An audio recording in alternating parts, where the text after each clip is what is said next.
지금 바이든 행정부에서는 9월 달부터 백신 접종을 한 지 8개월이 된 사람들은 부스터샷을 맞아라 라는 것을 지금 추진하려고 한다라는 보도가 뉴욕타임즈에서 일단 나왔습니다. 뉴욕타임즈부터 시작해서 뭐 악시오스 여러 매체들에서 나왔는데 다 주류 언론들에서 나온 것이고요. 근데 이들이 하는 이야기는 결국에는 부스터샷이 일반화될 것이다. 앞으로 계속해서 부스터샷을 맞게 될 것이다. 뭐 이렇게 이야기하고 있습니다. 파우치 박사 같은 경우에도 과거에 방송에 출연해서 매년 부스터샷을 맞아야 될 것이다라는 말을 한 적이 있습니다.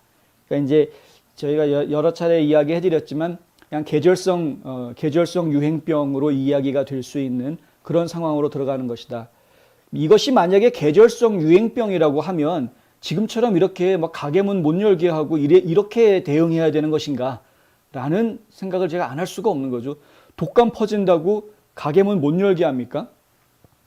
독감이 유행하는 시즌이 되면 학교에서, 여러분들 다 아시죠? 학교에서 아이가 열이 난다. 그러면 집으로 보냅니다. 그 아이는 바로. 그 아이 바로 집으로 보내고 병원에 가봐라. 그리고 해결된 다음에 병 나은 다음에 다시 학교 와라. 이렇게 해서 조치를 취합니다. 그렇게 끝내버리죠. 그러니까 그리고 다른 학생들은 전부 다 정상적으로 수업을 받습니다. 이것이 정상 아니냐는 거죠. 이렇게 해야 되는 것인데 왜 지금 코로나에 대해서는 유독 학교가 셧다운 시키는 이런 상황이 벌어지느냐. 지금 뭐 조지아주 같은 경우에도 셧다운하지 않겠다. 다 대면 수업해라. 주지사가 그렇게 이야기를 했죠. 그럼에도 불구하고 수업을 시작을 했는데 수업 시작한 지 2주밖에 안 됐는데 2주 만에 선생님들, 학생들 해가지고 수십 명이 감염이 되는 그런 학교들이 나오니까 학군 전체가 그냥 다 셧다운해라. 발병은 한 학교에서 벌어졌는데 그 교육청 산하에 있는 11개 학교 전체를 다 셧다운하는 그런 일들이 지금 조지아주에서도 벌어졌습니다. 최근에. 그러니까 이런 상황들을 보면은 좀 지나치게 오버 리액션 하는 그런 모습들을 저희가 보고 있다. 지금 정부에서도 마찬가지죠. 부스터샷도 지금 현재 백신 의무화 정책들을 펼치고 있는 것과 맞물려서 부스터샷도 의무화될 가능성이 아주 매우 높은 그런 상황이 되고 있습니다.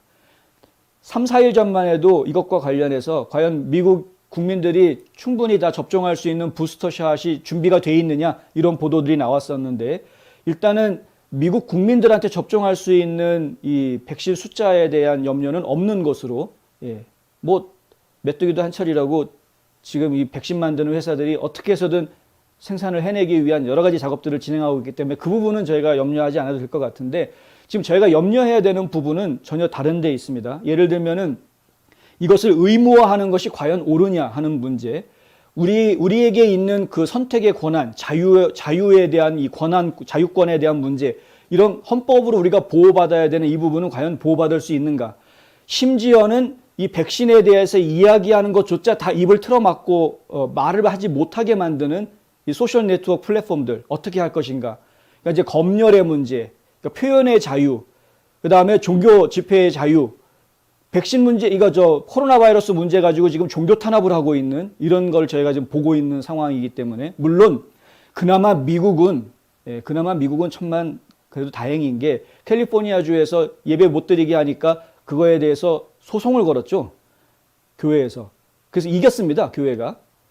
그래서 원래는 캘리포니아주에서 100만 불을 벌금을 매겼었는데 지금 소송에서 이겨서 역전시키는 이런 것들이 지금 저희가 생각해 볼 수 있는 미국에서는 이제 가능하게 벌어지고 있는 일들인데 한국 같은 경우는 지금 대형교회 목회자들이 뭐 끽소리 못하고 시키는 대로 지금 하고 있는 그런 모습을 저희가 보고 있죠. 반항을 못하는 저항운동이라는 것을 지금 다 죽어버렸습니다. 사실 한국을 제가 지금 보고 있으면 답답한 게 진짜 자유를 갈망하고 우리의 기본권을 지키기 위한 저항운동이 이게 찾아보기가 좀 어려워졌다. 물론 지금 한국 정권이 굉장히 일을 잘해서 집회를 못하게 아주 계획적으로 집회를 못하게 막고 있는 것을 저희가 전해 듣고 있습니다만은 하여간 기가 막히게 일을 잘하는 것 같긴 합니다. 정말 기가 막힙니다.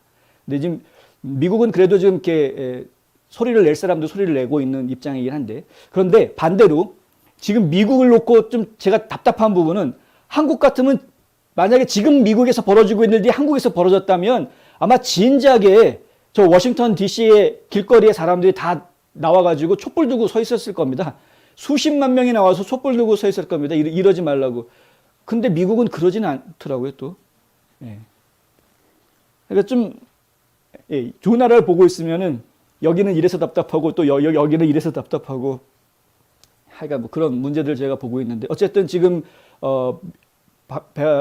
바이든 행정부에서 백신 접종과 관련해서 계속 뭔가 조치를 취하고 있다. 이것뿐만이 아니라 마스크 착용 의무화 정책도 지금 계속 연장시키려고 한다. 대중교통 이용할 때 마스크 착용해라라는 행정명령을 내린 적이 있었습니다. 근데 그 명령이 이제 9월 첫 주로 만료가 되게 돼 있는데 그것을 지금 내년 1월 18일까지 연장한다라는 발표가 곧 나올 것이다라는 기사가 또 나왔습니다. 그래서 이것도 이제 내년 1월 중순까지로 일단은 연기를 시킨다라고 이야기하는 상황이 돼버리고 지금 백신 의무화 조치도 점점 확대하는 그런 모습이고 뉴욕을 시작으로 해서 지금 이른바 백신 여권, 이제 백신 패스라고 이야기할 수 있는 이 백신 여권을 지금 의무화하는 지역들이 또 여러 곳 더 나올 것으로 보여지는 이런 문제들, 이런 것들이 지금 결국에는 국민들의 자유권을 빼앗는 문제, 여기서부터 시작을 하게 되고요. 그 다음 단계는 우리가 빤히 보이죠. 결국에는 이것은 경제를 망치는 쪽으로 가게 될 것이다.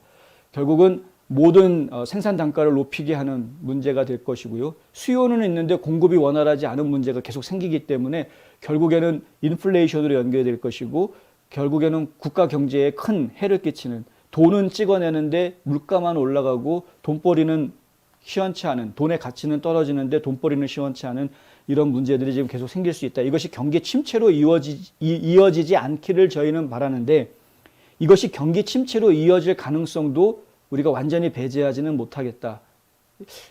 상당히 좀 심각한 일들이 차후에 벌어질 수 있다라는 점을 감안해야 됩니다. 그래서 저희가 지금 강조하는 부분이 내년도에 2022년에 적어도 의회의 구조가 이런 것들, 그 바이든 행정부의 독주를 막을 수 있는 의회 구조를 가져야 하겠다. 지금은 의회가 바이든 행정부의 독주를 막지 않죠. 의회와 이 백악관이 쿵짝이 돼서 하나가 돼서 오히려 더 급진접화 정책들을 밀어붙이려고 하는 모습을 보이고 있는 것인데, 근데 2022년 내년 선거에서 의회 구조를 바꿔놓으면 그러면은 이 백악관 행정부가 독주하려는 것을 의회가 막을 수 있는 그런 그 길들이 열리게 되면서 뭔가 좀 다른 변화들을 만들어낼 수 있지 않겠느냐라는 이야기를 드리는 것입니다.